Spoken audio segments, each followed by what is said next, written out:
বন্ধুরা, আমি পবিত্র কোরআন শরীফের ৩০ পারা কোরআন ঘেটে মানে খুঁজে খুঁজে বের করছি কিছু গুরুত্বপূর্ণ আয়াত, যেটা নিয়ে আমি আপনাদের সামনে আলোচনা করব। চলেন আমার সাথে শুরু করি। আপনাদের যদি কোনো সন্দেহ থাকে তাহলে গুগলে যাবেন, গুগলে গিয়ে যেমন সূরা বনী ইসরাঈল আয়াত নম্বর 93 এর সার্চ দেবেন, সার্চ দিলে সব অটোমেটিক বেরিয়ে আসবে। চলেন শুরু করি। আল্লাহ বলতেছেন যে আমি তো কেবল মানে নবী মোহাম্মদ সাল্লাম বলতেছেন যে আমি তো কেবল একজন মানুষ, একজন রাসূল। নবী মোহাম্মদ সাল্লাম নিজে বলতেছেন যে আমি একজন মানুষ এবং একজন রাসূল, মানে মেসেজ প্রদানকারী আর কি। এটা আছে সূরা বনী ইসরাঈল আয়াত নম্বর 93। এটা নিয়ে আপনারা চিন্তা করে দেখেন।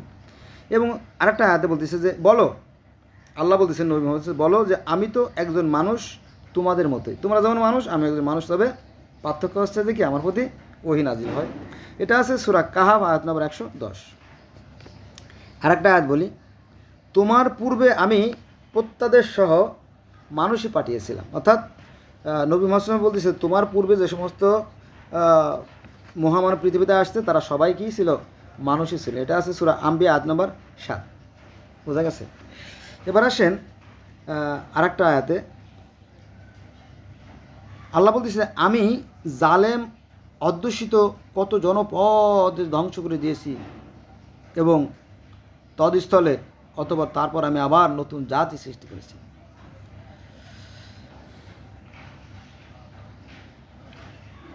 আল্লাহ বলতেছে যে আমি তোমার পূর্বেও কোনো মানুষকে অনন্ত জীবন দান করিনি, তোমার পূর্বে কাউকে অনন্ত জীবন দান করিনি, সুতরাং মৃত্যু হলে ওরা কি চিরজীবী হবে?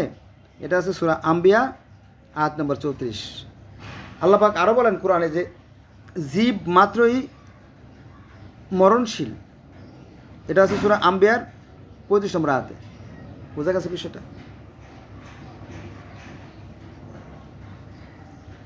তো এটা প্রমাণ করে যে শুধু নবী মুহাম্মদ সাল্লাল্লাহু আলাইহি ওয়াসাল্লামই না, পৃথিবীর প্রত্যেকটা মহামানব মানুষই ছিলেন। হ্যাঁ, কারণ সৃষ্টিকর্তা বারবার বলেন যে আমি পৃথিবীতে যে সমস্ত মানুষকে পাঠাইছি প্রত্যেকটা জাতির জন্য তাদের ভাষায় নবী রাসূল প্রেরণ করেছি। কেন তাদের ভাষায় করেছি? যাতে তারা নিজেদের মাতৃভাষায় বা স্বজাতির ভাষায় সহজে অনুধাবন করতে পারে, উপলব্ধি করতে পারে, বুঝতে পারে। খুবই চমৎকার বিষয় না?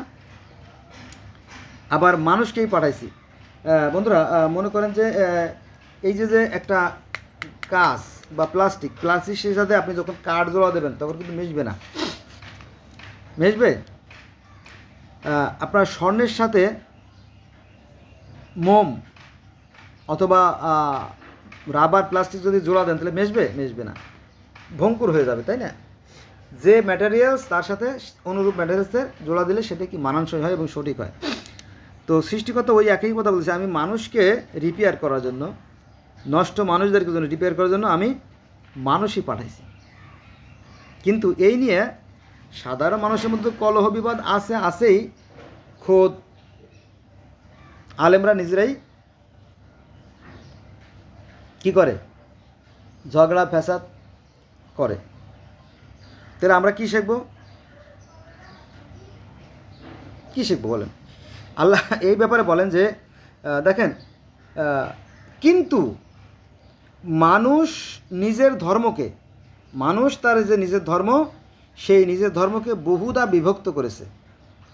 মানুষ নিজেই কিন্তু তার ধর্মকে বিভক্ত করেছে। প্রত্যেক দল নিজ নিজ মতবাদ নিয়ে সন্তুষ্ট। এটা আছে সূরা মুমিনুন আয়াত নম্বর 53। এই যে ধর্মগুলো, বিভিন্ন দল, এর আগে আমি বলছি, আবার বলি, যেমন আমাদের ইসলাম ধর্মের মধ্যে অসংখ্য ভাগ আছে।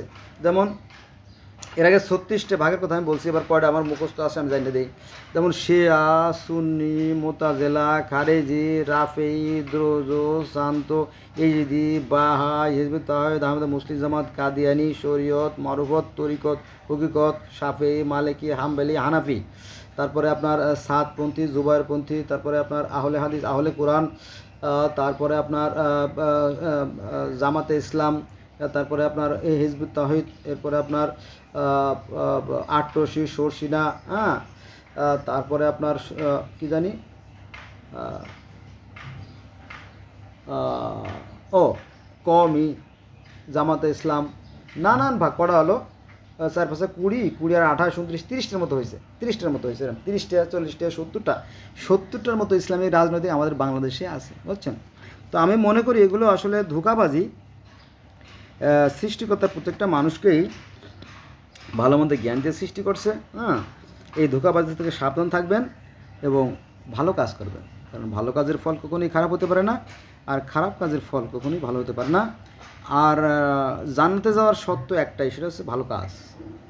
জান্নাতে যাওয়ার শর্ত একটা, সৃষ্টিকর্তায় বিশ্বাস আর ভালো কাজের। কোথায় আছে? এটা কোরআনের সূরা আল বাকারার 62 নম্বর আয়াতে পড়ে দেখেন। এরকম আরও বহু আয়াতে আছে, সেখানে যাব না। তো বন্ধুরা, আজকে এই পর্যন্ত রইল। ফ্যানটা অফ করে রাখছি, শব্দ হয়তো এই জন্য আর কি। সবাই ভালো থাকবেন, আমার জন্য দোয়া করবেন।